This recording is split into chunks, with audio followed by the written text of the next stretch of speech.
Of course, we should distinguish between common people who actually, the vast majority of Russian common people, they simply don't care about the Arctic or other Russian regions. They are preoccupied by their daily lives, routine troubles, and so they're not very interested in that kind of high politics.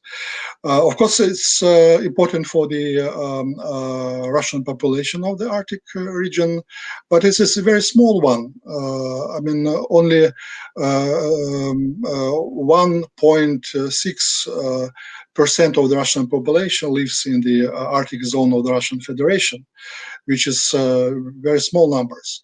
So, of course, there's no so-called Arctic lobby, and they cannot put pressure on the government if they would like to do that. No, but the Russian government and the Russian expert community, of course, is very serious interested in this region, because the Arctic zone of the Russian Federation has very important economic significance. Actually, approximately 11% of the Russian industrial output is generated by this Arctic zone of the Russian Federation. Also, about 20% of GDP is generated in this region.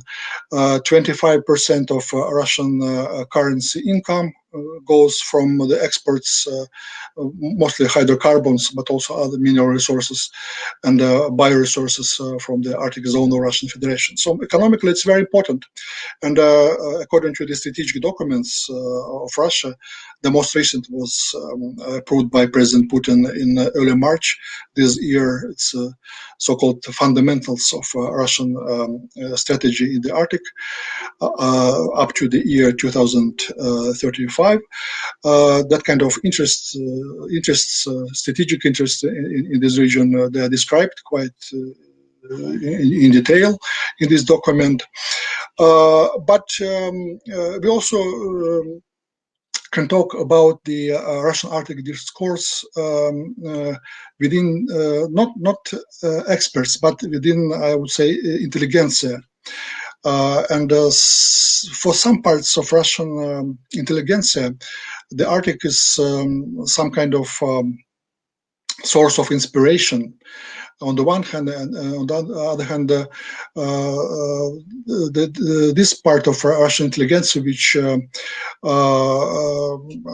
has some kind of strong nationalistic feelings and sentiments, and who are very unhappy about the defeat of the Soviet Union in the Cold War competition. This part of intelligentsia, they believe that Russia can take a revenge in the Arctic region.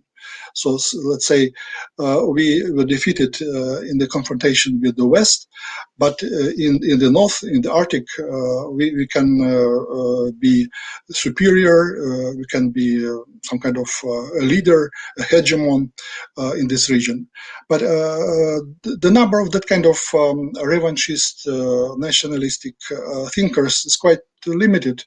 Normally, people refer to the that character like Alexander Dugin with his Eurasianist ideas, or Alexander Prokhanov, who is also believes that Arctic is could become a starting point for the rebirth of Russia as a great power, as a superpower.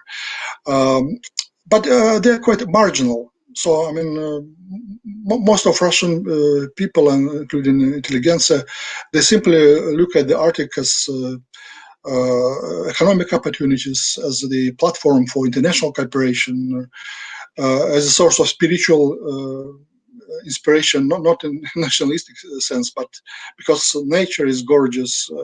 Everyone who had been to the Arctic likes the Arctic and wants to return to the Arctic, because it's a unique, environment, not only in terms of landscape or flora and fauna, but also unique people living and working there.